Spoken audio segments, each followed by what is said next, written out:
શિયાળાની ઋતુના આગમન સાથે જ શહેરના સ્વાદપ્રિય લોકો કચરિયા પાક માટે જય ગોગા કચેરિયા હાઉસમાં પહોંચી જશે. અહીં દરરોજ ધાણીમાં બનાવેલા તાજો કચેરિયા પાક મળશે અને સાથે સાથે સાલમ પાક, આદુ પાક, ખજૂર પાક, તલની ચીકી, સિંગની ચીકી અને માવા ચીકી પણ મળશે. અને ખાસ વિશેષતા એ છે કે ઓનલાઈન કચેરિયા પાક પણ મળશે. તો આજે જ પધારો જય ગોગા કચેરિયા હાઉસ, નૂતન સર્વ વિદ્યાલયની સામે, તાલુકા ખરીદ વેચાણ સંઘની બાજુમાં, વિસનગર.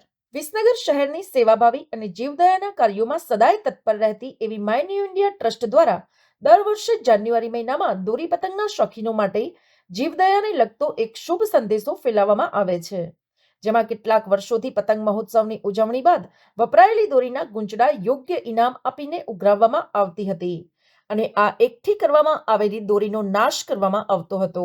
જ્યારે આ વખતે સમાજમાં સેવાની સાથે સાથે જીવદયાના ઉદ્દેશ્ય સાથે કરુણા અભિયાન સંકલ્પના બાહેધરી પત્રનું આયોજન કરવામાં આવ્યું છે, જેમાં ઉત્તરાયણ પર્વ નિમિત્તે ઉપયોગમાં લેવાતી ચાઇનીઝ દોરીનો ઉપયોગ નહીં કરવો અને જેનાથી કોઈ વ્યક્તિ કે પશુ પંખી માટે જીવલેણ સાબિત થાય છે. ત્યારે આ વખતે ઉત્તરાયણ પર્વ નિમિત્તે યુવાનો અને બાળકોને આ સેવાભાવી અને જીવદયાના કરુણા અભિયાનમાં સહભાગી થવા માટે માય ન્યૂ ઇન્ડિયા ટ્રસ્ટ દ્વારા નમ્ર વિનંતી કરવામાં આવે છે. My new India trust Visnagar દ્વારા વિસનગરના સખીદાતા દ્વારા વિવિધ સેવાના પ્રકલ્પો કરવામાં આવી રહ્યા છે. ચાલુ વર્ષે અમે ઉત્તરાયણ પર્વે જે ચાઇનીઝ દોરી છે એનો બાળકો સ્વૈચ્છિક ત્યાગ કરે, વેપારીઓ સ્વૈચ્છિક ત્યાગ કરે એ માટેનો જીવદયાનો એક કોન્સેપ્ટ લઈને આવ્યા છીએ, જેમાં જે વિદ્યાર્થીઓ પ્રતિજ્ઞા પત્રક એટલે કે બાંધીબદ્ધ પત્રકની અંદર લખીને આપશે કે ચાલુ વર્ષે અમે ઉત્તરાયણ પર્વે ચાઇનીઝ દોરી નહીં વાપરીએ, તો એવા જે બાંયધરી પત્રકોનું અમે એક લકી ડ્રો કરીશું અને એમાં પહેલો, બીજો, ત્રીજો નંબરના બાળકોને એક ગિફ્ટ ઇનામ આપીશું અને ત્યારબાદ બાકીના જે 47 બાળકો છે એમને પણ આશ્વાસન ઇનામ આપીશું. એટલે વિદ્યાર્થીને 1 થી 50 ઇનામો રાખ્યા છે. એ જ રીતે આ ચાઇના દોરી વેપારીઓ એનો વેપાર ન કરે એ માટે એમના માટે પણ અમે સ્વૈચ્છિક ઇનામોની એક જાહેરાત કરી છે. વેપારીઓ માટે પણ 1 થી 50 ઇનામોની જાહેરાત કરી છે. આ કરવા પાછળનું મુખ્ય ઇન્ટેન્સ અત્યારે આપણે સોશિયલ મીડિયાના માધ્યમથી અને સમાચારોના માધ્યમથી જોઈએ છે કે બાળકો, નાના બાળકો હોય કે મોટા હોય, એ જ્યારે બાઇક ઉપર જતા હોય ત્યારે અચાનક જ ચાઇના દોરી ગળામાં ફસાય જાય અને ઘણી વખતે અઘટિત ઘટના, અકસ્માતો એવા બને છે કે આપણું કાળજું કંપી ઉઠે. તો આવી ઘટનાઓ ન થાય, નવયુવાનો અથવા બાળકોને દોરીથી સુરક્ષિત રાખી શકીએ.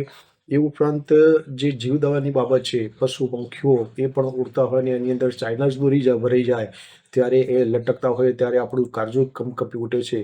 તો આવી બધી ઘટનાઓ ન બને અને આ માટે અમે એકલા તો પ્રયત્નો ન કરી શકીએ, પણ વિસનગરની જાહેર જનતાને સાથે રાખી આ કોન્સેપ્ટની અંદર જોડી જીવદયાનો એક અમે શ્રેષ્ઠ પ્રયત્ન કરવા જઈ રહ્યા છીએ, જેમાં ચાઇનાઝ જે દોરી છે એનો લોકો સ્વૈચ્છિક રીતે ત્યાગ કરે એવી અમારી અપીલ છે. અમે છેલ્લા 2019થી જે પતંગની દોરીઓ હતી એ પતંગની દોરીઓ એકત્રિત કરી અને દર વર્ષે સરેરાશ 500 કિલો જેટલી દોરીઓનો નાશ કરતા હતા. કુલ અમે અત્યાર સુધીમાં 3000 કિલોથી પણ વધુ દોરીઓનો નાશ કર્યો છે. આ કરવા પાછળનું કારણ ફક્ત ને ફક્ત જીવદયા અને નાના બાળકો, યુવાનો અથવા કોઈ પણ વ્યક્તિ આ ચાઇનાઝ દોરીનો ભોગ ન બને અને આમ જીવોનું પણ રક્ષણ થાય, મનુષ્યનું પણ રક્ષણ થાય એવા શુભ હેતુથી આ એક કોન્સેપ્ટ કર્યો છે અને વિસનગર શહેરથી આ એક શુભ શરૂઆત કરી છે. તો અન્ય જિલ્લા, તાલુકા પણ આવો જ પ્રોજેક્ટ પોતાના શહેરોમાં પણ કરે અને ચાઇના દોરીનો સ્વૈચ્છિક રીતે ત્યાગ કરે એવી અમારી સૌને નમ્ર અપીલ છે.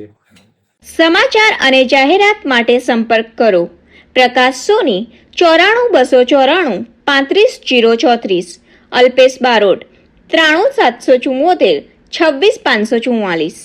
વિસનગર કે ન્યૂઝ.